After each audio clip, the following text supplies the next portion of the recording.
Hello guys what's up. सो आज आपके लिए मैं बहुत लेटेस्ट न्यूज़ लेके आई हूँ।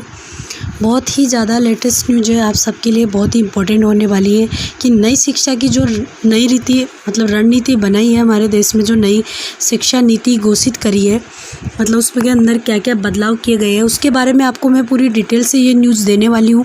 तो ये आपके लिए बहुत ही इम्पोर्टेंट होने वाली है। आप सब जानते हो कि कहते हैं कि अगर किसी भी देश में कोई बहुत बड़ा बदलाव करना चाहते हो, कोई चेंज करना लाना चाहते हो देश की अर्थव्यवस्था में, तो सबसे पहले देश की शिक्षा नीति में बदलाव करना बहुत ज़रूरी है। और अभी इसकी शुरुआत हो चुकी है। तो भारत सरकार के मानव संसाधन मंत्री ने आज नई शिक्षा नीति की घोषणा कर दी गई है। इसलिए आज मैं आप सबको बताने वाली हूँ कि इससे देश के तमाम छात्रों एंड उनके माता पिता के जीवन में क्या क्या बदलाव आने वाले हैं नई शिक्षा नीति से। ठीक है, अगर आप छात्र हो या आप किसी भी छात्र के माता पिता हो तो आपको ये जानकारी, ये वीडियो मेरा ज़रूर सुनना चाहिए, ज़रूर देखना चाहिए। ये आपके लिए बहुत ही काम का होने वाला है। अब आपको मैं सबसे पहले जो बड़े बड़े बदलाव किए वो बताती हूँ नई शिक्षा नीति के अंदर।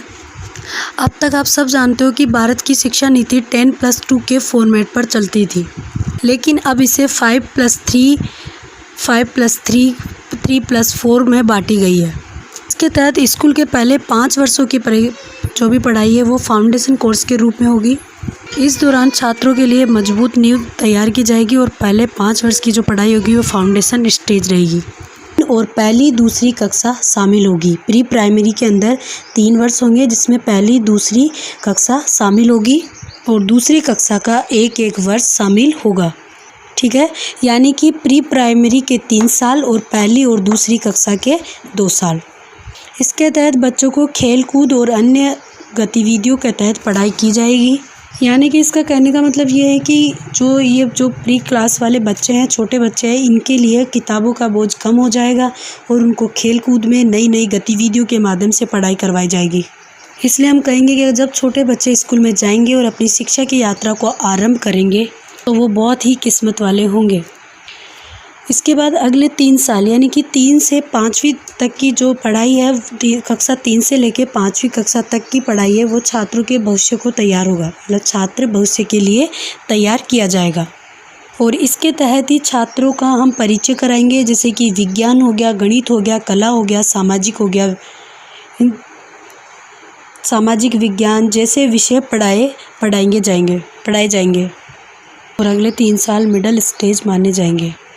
इसके बाद जो अगले स्टेज होगी वो कक्षा 6 से लेके 8वीं तक की पढ़ाई होगी, उसको मिडिल स्टेज माना जाएगा, उसको मिडिल स्टेज वाली पढ़ाई कही जाएगी। और इसके बाद जो आखिरी स्टेज है, लास्ट स्टेज होगी, वो कक्षा 9 से लेके 12 तक की पढ़ाई होगी, कक्षा 9 से लेके 12 तक की पढ़ाई। और ये 4 साल तक की पढ़ाई होगी, कक्षा 9 से लेके 12 तक की, जो लास्ट स्टेज मानी जाएगी 4 साल तक। और इसके अंतर्गत बच्चे के अंदर किसी भी विषय को लेके, किसी भी सब्जेक्ट को लेके गहरी सोच बनेगी, गहरी जानकारी मिलेगी, गहरी जानकारी दी जाएगी।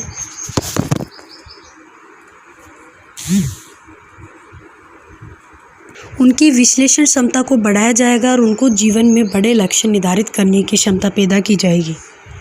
और सबसे इम्पोर्टेंट बात यह है कि अब स्कूलों में पहले जैसा स्ट्रीम सिस्टम ख़त्म हो गया है, पहले जैसा स्ट्रीम सिस्टम नहीं है। इसका मतलब ये है कि अगर कोई भी आर्ट्स का छात्र है, कॉमर्स का छात्र है, वो अगर साइंस की, फिजिक्स की, मैथ की पढ़ाई करना चाहता है तो वो कर सकता है। स्ट्रीम जो है वो स्ट्रीम सब्जेक्ट ख़त्म कर दिया गया है।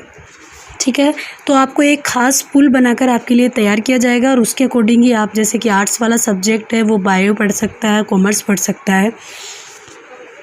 सबसे इम्पोर्टेंट कि अंग्रेजी, पहले ऐसे होता था कि हमारे अंग्रेजी कंपलसरी सब्जेक्ट था, बट अब अंग्रेजी ओनली विषय के तौर पे ही पढ़ाई जाएगी, उसको ज़बरदस्ती आप पे थोपा नहीं जाएगा।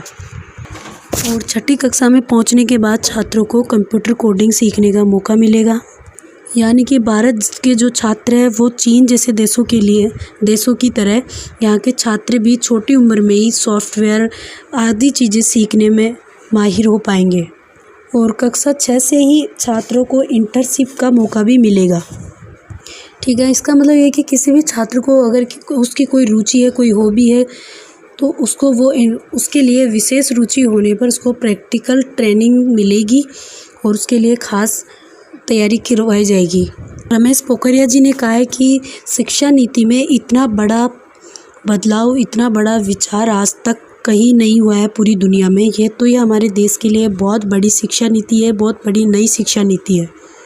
और नई शिक्षा नीति में क्षेत्रीय और मातृभाषा पे बहुत ज़्यादा जोर दिया गया है।